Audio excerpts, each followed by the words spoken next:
It sure feels nice taking things easy in WoW right now. Sure, we've had some hints that pre-patch may be imminent, but nothing hard confirmed just yet. Just hearsay, speculation based on data mining, so why rush anything? I'm just gonna take it easy. But Nazubro, the pre-patch release date just got confirmed by Blizzard themselves. Bro, what? How's it, friends? I'm Nazubro, and we have even less time than before. That's right, even though the pre-patch release has been speculated on for a while now, myself and many others had put our chips on July 23rd as the date that makes the most sense. Seems like Blizz agrees, because July 23rd is the hard confirmed release date for the pre-patch. They actually put out an announcement earlier this week warning us all that the end of Season 4 was soon, and then a few days later announced the release of the pre-patch. Things are really moving now, and the era of Dragonflight is just about over. The era of strengthening the foundation of the game while making some pretty unfortunate storytelling decisions and making most players sick of dragons of all things. But that's all in the past now. World Soul Saga, here we come! Before we begin in earnest, just wanted to throw out there that if you enjoy how I do things here, please consider dropping a sub. I'm trying to get this channel off the ground and running for the World Soul Saga, so any love would be amazing. So, pre-patch goes live next week. What does that mean for you? Let's find out. First off, of course, Dragonflight Season 4 will be Season No More. This should be a given, but in case you didn't know, once the pre-patch drops, the game basically will be in War Within mode, so the season will be over. This means that any rewards specifically tied to this season, like your PvP seasonal rewards and titles and rankings, will no longer be obtainable. For the raiders, this is when the curve mount will go away as well. The Shadow Flamey for rock appearance in this case. Pre-patch does not mean, however, that the Awaken raids are ending just yet. In fact, once the pre-patch goes live, all 3 raids will awaken simultaneously until the launch of War Within. At this point, all this really means is more variety to try to score your unearned transmogs, unearned booleans, and of course, if you still need to earn your wilderling. You could knock that out in 1 week, hell, in 1 day. Quick note on the booleans, if you've been playing every week, then you should have been getting these from the Awaken raids once per week. However, there is a catch-up mechanic for these. If you haven't been playing at all, but then hop in now and do some Awaken raids on any difficulty, even LFR, then you'll eventually be rewarded with as many booleans as it takes to catch you up with someone who has been playing all season. You can use these on whatever you want, but I recommend the Jigglesworth mount and probably just fill out your mod collection, since gear won't really matter soon. So get cracking. Now of course, if you're someone who wants to get the all-encompassing A World Awoken expansion-wide meta achievement, either for the feeling of truly finishing the expansion, or for the good boy Typhon himself, then you might want to scroll through what you still have left to do and see which of those would be much harder to do with fewer players around. Once War Within launches, the Dragon Isles will be much less populated with players, so some of these achievements may become significantly harder for a good long while. Some will stay about the same though, or just rely on weekly resets, so like I said, take a look at what you still need to do and make a plan sooner rather than later. Now as for new content, I've gone over actual pre-patch content itself in a previous news video, but let's give it another speedrun breakdown. No new race or class this time. The Earthen allied race will only unlock after completing the War Within campaign, so no playing as them in the pre-patch. The new class changes will be live, but while hero talent trees will technically be in the game, we only unlock each talent for them as we progress from level 70 to 80, so no messing with those in the live game till we get more levels in the actual launch. We will have some new leveling changes, such as reduced XP across the board, with the most significant reduction in the 60 to 70 range. Basically, this should make 1 to 70 then feel about the same as 1 to 60 now. We should also be able to choose Dragonflight as a Chromie time expansion to level through all the way from 10 to 70, which is great if you're not tired of the Dragon Isles just yet. New players will also be funneled to the Dragon Isles by default, instead of BFA. Also, Drakthir Evokers will now start at level 10 instead of 58, so if you think you might want to play one but haven't made one yet, you should probably do that before pre-patch hits. Unless you prefer to level from 10 to 70 instead, which can be helpful for learning buttons and gameplay over time and slowly progressing through the talent trees to get to know things slowly. Leveling speed should also be helped a bunch by Dragon Riding's transformation into the more universal Skyriding. Hundreds of mounts will now be Skyriding compatible, with the talent tree condensed down and leveled up as you level from 10 to 70, and the ability to toggle Skyriding and the classic Steady Flight being present in the mount window. There's also a couple miscellaneous UI updates like the spellbook, as well as some camera improvements, and of course we have that pre-patch event. Quick breakdown. Radiant Echoes is the name, as Azeroth relives some of her past enemies in the form of these blue and gold living memories. It's based out of the Legion Dalaran, the one in the Broken Isles, which has portals to all the relevant zones. The event will be active in one of 3 zones, Dragon Blight, Searing Gorge, or Dustwallow Marsh. Check your world map to see which is active, or the portals in Dalaran, since the active one will be glowing with Azeroth-colored energy. Go there to beat on some baddies, kill a big glob of memories, hit up some objectives around the map, then kill a big boss and you'll earn a bunch of currency. You can spend the currency on the usual array of goods, pets, catch-up armor, which are unique recolors of existing armor, an heirloom ring, and even a mount for the Alliance and Horde. The event should also be okay for leveling alts, which will earn you a bunch of currency along the way. I will also point out Pandaria Remix will still be live for most of the pre-patch, so with the leveling XP requirement changes, you could do some absolutely breakneck leveling in Remix.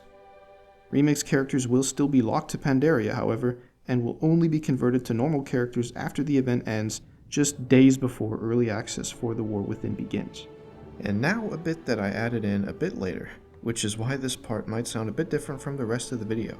And that's because an extremely important part of the pre-patch that I seem to have accidentally erased from my script, so I didn't record it and gotta add it in separately. And that important bit is, of course, warbands. Fundamentally changing how you interface with the game forever, provided you actually play multiple characters. When pre-patch drops and you were converted to the warband system, you'll notice a few things right off the bat.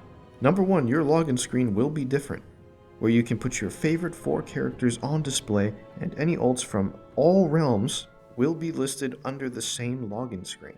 Number 2, all your Dragonflight reps will be account-wide, except for the Furbolg language rep, which makes sense to be on a character level instead. This will eventually be extended to past expansions, but they're starting with Dragonflight and working their way backwards. Of course, anything going forward in the War Within and the future will be account-wide to start. Number 3, damn near all of your achievements will be account-wide. Again, there will be some rare caveats, but for the most part, all of it will be tied to your account and not your individual characters. Number 4, you'll be able to purchase some warband bank slots that all your characters can access and move things between. Each tab gets exponentially more expensive, with unlocking every tab costing over 3 million gold, which I won't lie is a bit insane, but I'll complain about that later. Number 5, any gear you pick up regardless of armor type will be added to your transmog collection, if you don't own it already, and any tier set tokens from old raids will be warbound, meaning they can be stashed in your warband bank for your other eligible characters to pick up and learn. You'll also be able to check transmogs for all classes from one character as well. Number 6, you'll be able to transfer most currencies between characters through a simple UI window, making it easy to consolidate scattered currencies and spend them on things that you want. Some currencies might have a tax though, so keep an eye out for that. And there are a bunch of other minor features too, like some warband achievements, a summonable bank toy from a quest and gadget stand of all places, the works. It might not be an exaggeration to say that warbands change everything forever. And while I could say something like this is the biggest pre-patch ever because of it, I won't because Taliesin and Nevatel beat me to it. It's all exciting stuff and we'll see how the warband system evolves as the years go by. Nice pre-patch, though the things that are a bit more exciting like hero talents will have to wait till the release of the War Within. The clock is ticking and we're almost there. With the Speedrun pre-patch breakdown out of the way, there's also some other weekly stuff to go over. Let's start this time with the dev notes, since we have dev notes for the pre-patch PTR and the beta. Both dev notes include an array of class tuning, but the beta notes are a bit more robust, with a whole lot more changes listed. As always, links for both in the description to see if your class is winning or losing at this point. Some changes in the beta dev notes were also later highlighted by Blizz in a separate blue post, which were some more healing changes.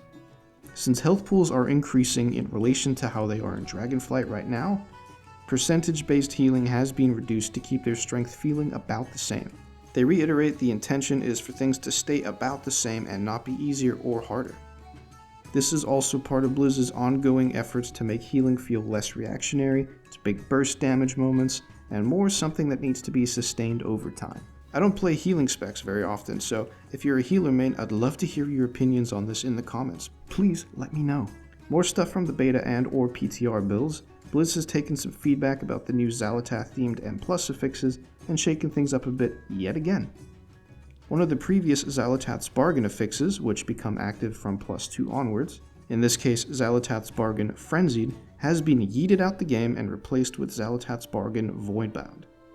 Voidbound instead summons a Void Emissary that gradually buffs the damage of nearby enemies, and once killed by players, grants the party a 20% crit buff for 20 seconds. The reasoning for this change is that Frenzied was a bit harder to read and play against given its passive nature, and so Voidbound has been swapped in instead as something active to work against in your M+ runs. They're really getting down to the wire with these changes, and it honestly makes me feel like they have a whole bucket of potential affixes, and they're just keeping them in their back pocket, ready to go.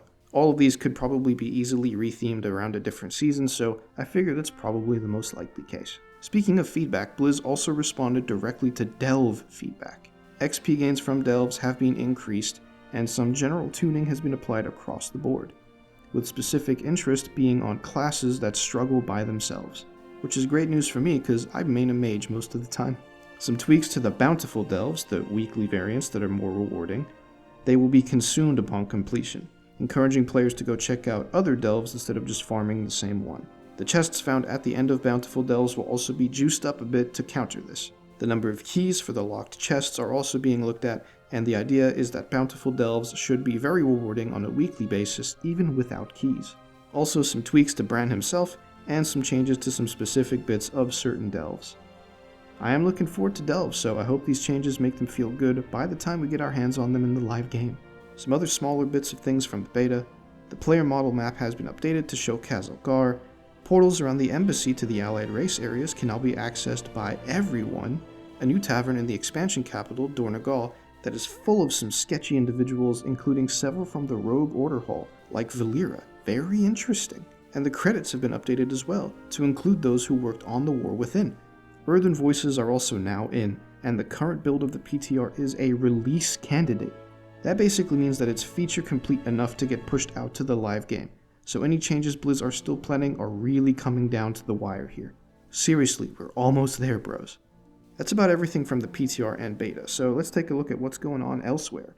A live game saw the introduction of a new 6-month subscription mount, this time a Frosty Somnal that is basically a cooler, no pun intended, version of the Mythic Farakal. If you're on a 6-month sub like me, then we get a new mount to enjoy. Otherwise, you'll have to wait until it's purchasable in the store for entirely too many dollars. Outside of the game, Blizz also let us know that when pre-patch launches, the service to transfer characters to different Battle.net accounts will be discontinued. We'll still be able to transfer characters in between WoW accounts under the same BNet account though, but it is still an interesting change. I wonder if the warband system is the reason for this, if it breaks something when transferring between accounts. Either way, I didn't even know this was a service that existed before now. Just shows what I know. There was also an interview on PC Gamer with the man himself, Ian Hazzikostas. The interview is pretty much a reiteration of a lot of the same topics Ian and co have been talking about since the lead up for Dragonflight. How Shadowlands, sorry for reminding you about Shadowlands, was pretty much a wake-up call, and they've had to go back and change aspects of the game previously believed unchangeable, which also leads into some of the design philosophy going into the World So Saga, like evergreen systems and updates, more account-wide friendly play, and so on. Nothing too new, but a reminder on what's going on in Ian's head these days.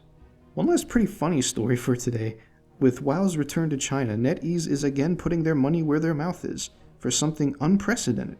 To combat the historically astronomical amount of cheating on their WoW client, they're offering BNet balance for reporting instances of other players breaching TOS.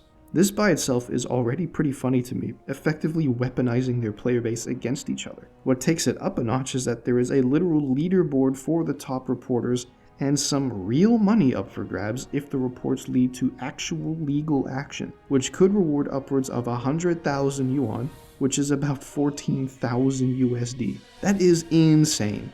And while the campaign is only set to run through the rest of July, it may end up sticking around depending on how much it helps.